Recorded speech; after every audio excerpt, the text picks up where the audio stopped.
von dieser Geschichte. Ich find's cool, ehrlich gesagt.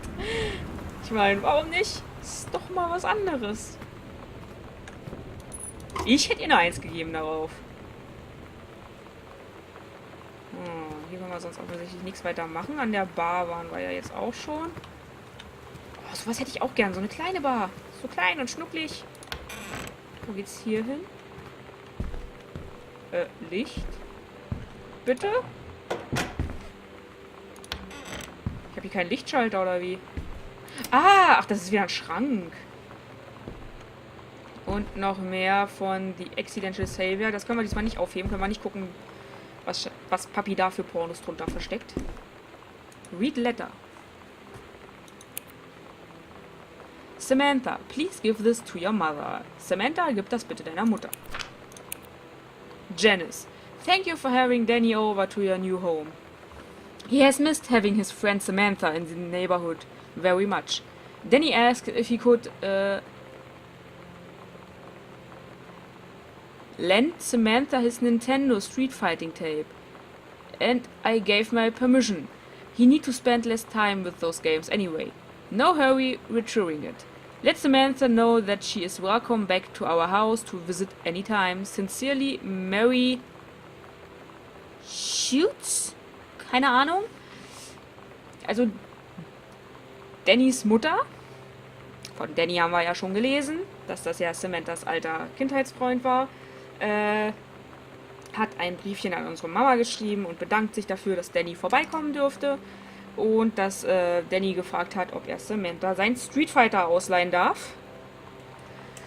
Und sie hat ihre Erlaubnis gegeben, weil er sowieso mal weniger spielen sollte. Und sie brauchen sich nicht beeilen, das zurückzugeben. Und sie soll Samantha sagen, dass sie jederzeit bei ihnen willkommen ist. When you live in one place your whole life, your next door neighbor is kind of like your default friend. And Daniel only got weirder over the years. So moving away has been a good excuse to, like, not see him anymore. But he did always have the good Nintendo games. Maybe I'll give him a call.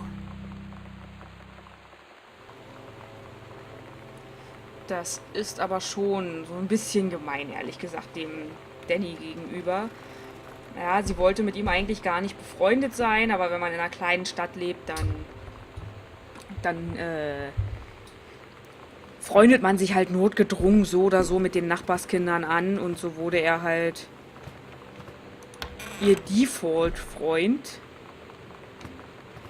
Und für sie war es eine gute Entschuldigung, sich nicht mehr bei ihm zu melden, weil sie halt umgezogen sind. Aber er hatte halt immer diese guten Nintendo-Spiele. Und deswegen überlegte sie halt, ob sie ihn doch mal anrufen sollte. Katie, please tell Mom and Dad sorry about the stuff that's missing. Sam. Katie, bitte sag Mom und Dad, dass es mir leid tut wegen dem Zeug, das fehlt. Sam. Noch mehr Coupons. Lip Balm. Sherry Stone. Lip Stuff. Oh, was haben wir da? Read Note. Nein! So you know what they say about the best laid plans of mice and men? Yeah, turns out it applies to Street Fighter too. At least I worked up the courage to walk into the 7-Eleven and ask for a turn, but all that practice at home did not exactly translate in the wild. So after I was finished getting my butt kicked, I followed them outside while they smoked. And that was when she asked me if I was that psycho house girl. But then she said she's always really wanted to see the psycho house. Her name is Lonnie. She's coming over tomorrow. Oh. Und geht es nur mir so oder klingt sie so ein bisschen verliebt, wenn sie von diesem Mädchen, das offensichtlich Lonnie heißt, redet? So ein bisschen schwärmt sie offensichtlich für sie. Und sie hat sich dann doch irgendwie getraut, ins 7-Eleven zu gehen und zu fragen, ob sie wahrscheinlich sich dazugesellen darf zu dem Grüppchen, was nicht so gut geklappt hat wie ihre Übungen zu Hause. Und sie hat einen Korb gekriegt von der Gruppe und ist denen dann rausgefolgt, als sie eine rauchen gegangen sind. Und dann fragte Lonnie sie, ob sie nicht das Psycho-House-Girl ist. Und sagt ihr, dass sie schon immer das Psycho-Haus sehen wollte. Und sie kommt vorbei. Okay, hier ist nichts und hier sind nur Stifte. Und wieder eine Crumpled Note. Ach nein, halt. Erst müssen wir ja die Geschichte lesen. Entschuldigung. Ich war ja zu schnell. Ich wollte den Text nur wegmachen. Hi, Lonnie. So if you wanted to come over to my house still this afternoon, that would be cool. I can drive. This kind of far, but I can drive. Also, I can drive you home too, so hopefully that's fine. Right back and leave this in my locker if you still want to, and we can meet in the parking lot after 6. Samantha. Also, hi Lonnie. Wenn du immer noch zu mir rüberkommen willst heute Nachmittag, dann wäre das sehr cool. Ich kann fahren. Ist zwar ein bisschen weit, aber ich kann dich auch nach Hause fahren. Das ist schon in Ordnung. Schreib mir einfach zurück und leg das in meinen Spind, wenn du immer noch kommen willst. Und wir treffen uns auf dem Parkplatz nach der 6. Yeah, I'm totally in. See you there. Then I'm gonna kick your butt. Get ready. Ja, ich bin total dabei. Ich sehe dich dort. Und dann werde ich dir in den Arsch treten. Sei bereit. Und noch eine Zeichnung und you. Also das soll Sam sein. Und ja. Das ist der Arschtritt sozusagen. Also sie macht sie fertig. Die ist auch verschlossen, okay. Das heißt, ich muss jetzt den ganzen Weg zurücklatschen. Ich frage mich, ob wir irgendwo Schlüssel finden können. So, rennen kann ich nicht, oder? Nee, offensichtlich. Ich wüsste zumindest nicht wie. Das wunderschöne Familienbild. So, dann gehen wir mal hier hoch, würde ich sagen. Da ist ein Licht. Zack. Diese gruseligen Geräusche stören mich schon so ein bisschen. Da ist leer. Da ist leer. Read Newspaper Clipping. Ja, irgendwie, ich weiß nicht, warum ich kein Text-Overlay mehr habe. Controlled burn scheduled for Boone County. Boone County plumes of smoke will rise above the northeastern region of Boone County over the better part of next week as part of the Forestry Service run controlled burn of overgrown sections of the Flintlock National Forest. Forestry crews have been preparing the area for months. The burn operation will take place between 8 a.m. and 5 p.m. on Monday, Tuesday, Wednesday, and possibly into Thursday, depending on speed of progress according to the Forestry Service. In addition to removing dead and overgrown vegetation that can lead to wildfires in drier months. The operation will serve as a valuable training tool for the forestry and firefighting personnel involved, said Senior Conversationist Janice Greenbrier.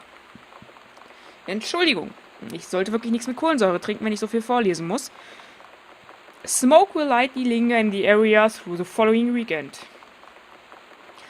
Also, der Wald, in dem unsere Mama arbeitet, soll kontrolliert, abgebrannt werden nicht. Das tote Gestrüpp und das tote Holz soll dort halt kontrolliert weggebrannt werden, damit es, alle Lichter gehen aber nicht immer, wa?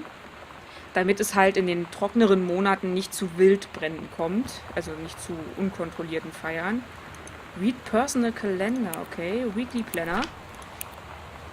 Oh Gott. Ich will ein Text-Overlay. Monday, Wednesday, Friday. Monday, Wednesday, Friday. Monday, Wednesday, Friday. Wednesday, Friday.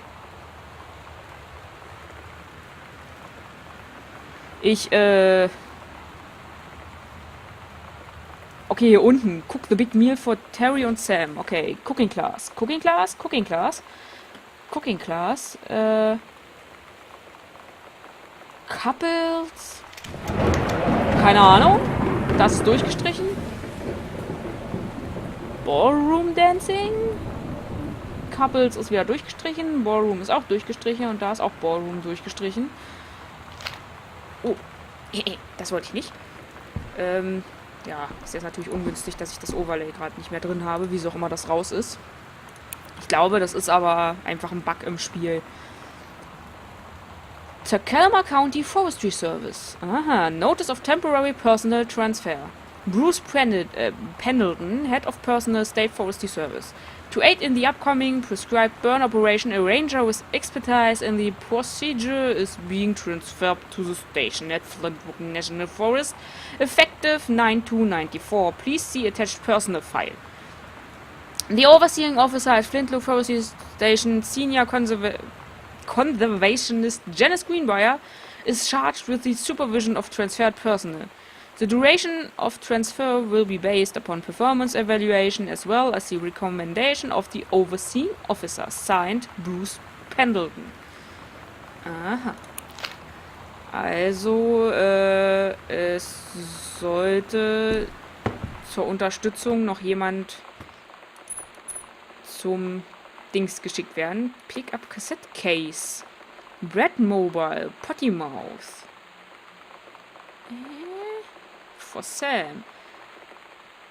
Love Thing. Step. Cherry Bomb. Throw Away. PRDCT. Somp Special. Fuck Your Fans. Polaroid. A Polaroid Baby. Panic. Bitch Theme. Richard. Cool Smooth.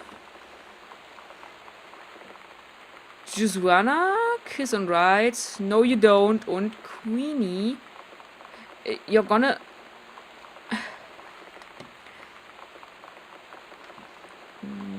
You're gonna... like this one. Ah. It's weird hanging out with girls. Daniel was around ever since I was little, and other girls? I don't know. But being around Lonnie is like instantly just right. I gave her the grand Psycho House tour and took my revenge on Super Nintendo. And it was like, I don't know, I finally found someone I feel normal around. I drove her home and she gave me this tape and said, "You have got to listen to this." I haven't stopped playing it since. Okay, also es war für sie etwas merkwürdig, Zeit mit einem Mädchen zu verbringen. Im alten Haus war immer nur Danny da, aber keine anderen Mädchen. Aber mit Lonnie fühlte sich alles einfach richtig an und sie gab ihr die große Psycho-House-Tour und Lonnie schenkte ihr dann eine Kassette, die sie seitdem hoch und runter hörte. Ah, Caution, Radiation Area, keep out. Sam, stop leaving every damn light in the house on. You're as bad as your sister. Oh, Sam, hör auf damit, alle Lichter im Haus anzulassen. Du bist genauso wie deine Schwester. Es tut mir leid. Daniel called again. He wants his Nintendo game back. Ah, Daniel hat wieder angerufen. Er will sein Nintendo-Spiel zurück. Read sternly worded letter. Ah.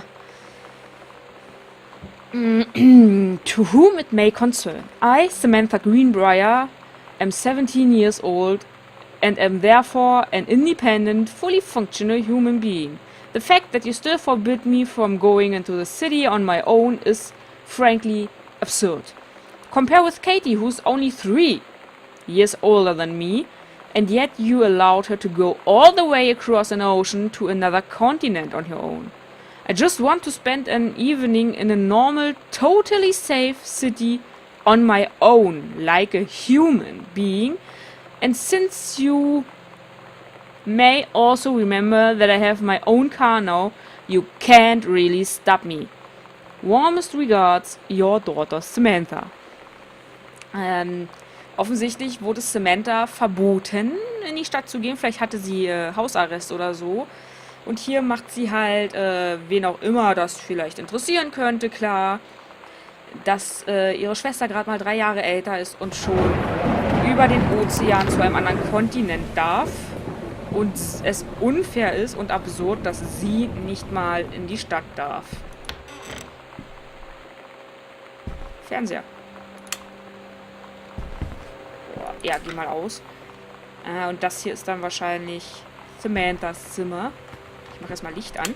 Zack. Da haben wir auch noch ein Licht. Zack. So, und dann schauen wir mal, was wir hier so haben. Schickes Sticker. Klamotto. Klamotto. Oh, und wer eine Kassette? Das ist wieder nur ein ganz normaler Ringordner, okay. Ich schmeiß die mal rein. Dann gucke ich mich hier so ein bisschen erstmal im Stillen um und vorlesen tun wir dann nach der Kassette.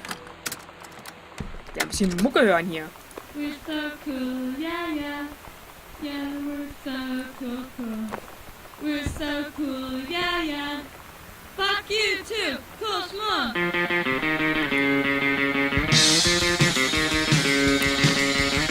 don't wanna sit around and talk about the water or just the good old days. I don't wanna wonder if you're gonna say hello. I don't wanna wonder if you're gonna walk away. I don't wanna hear how many friends you have. I don't have any anymore.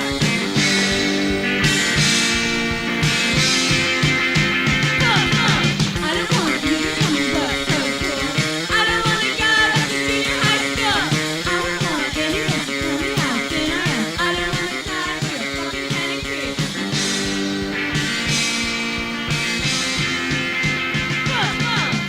Okay, this is a really fun part. It's like Musik ist echt gut.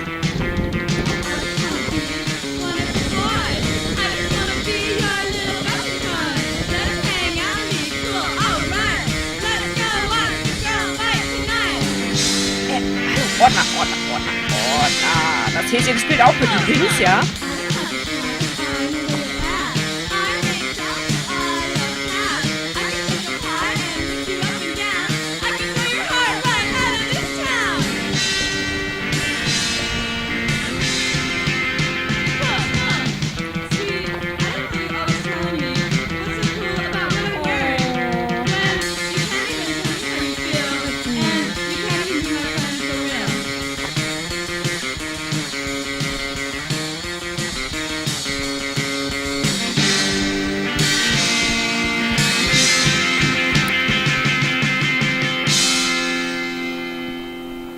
Und da ist es auch wieder vorbei.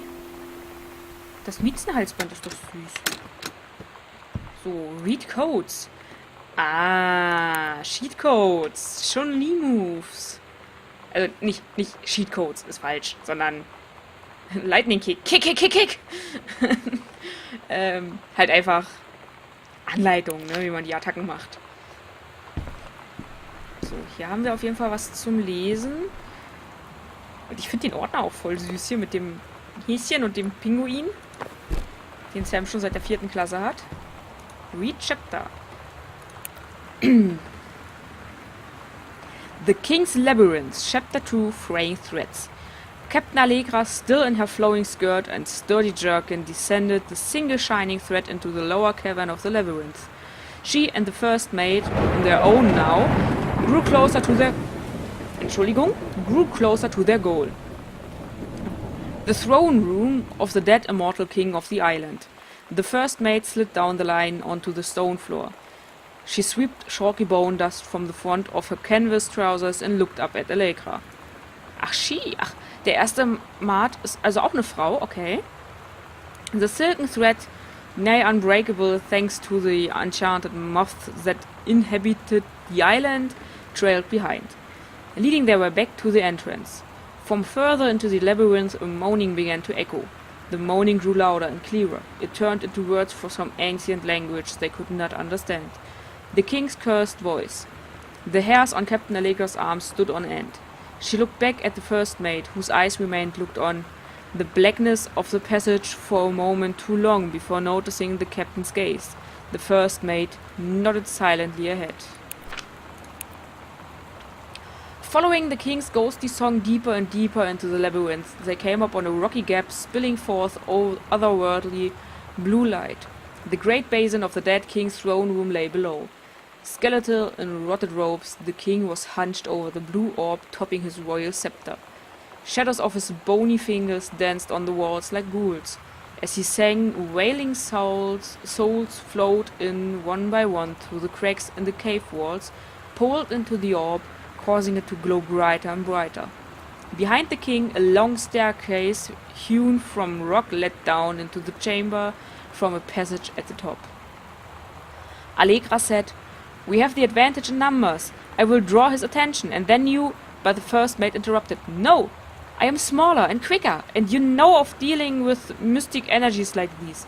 I will circle the other side, get the king's attention, and lead him on a merry chase." She held up the silk line. "All traced by this invincible thread, of course." Allegra said, "It is a good plan, but perhaps we should go together." The first mate shook her head. "No, this is our best chance. Don't be afraid for me." They grasped hands and exchanged 3 tight squeezes, their palms growing warm. The first mate tied the shining thread to the belt of her trousers, gave a quick salute and wink, and dashed off. Allegra waited, staring vigilantly across at the top of the stairs where the first mate was to appear. The king continued his— Wait, no, no! The singing stopped. The king turned and began walking up the stairs. Allegra wanted to call out, to do anything to stop the first mate from running head first into danger. She tried tugging on the line, to signal her. No use. The king was nearly at the top of the stairs when the first mate burst through the passageway. She skid to a stop. Even from across the yawning basin, Allegra could see the first mate's eyes grow wide. She turned and ran. Summoning his undead power, the king left the ground, levitating, gliding behind her with distressing speed.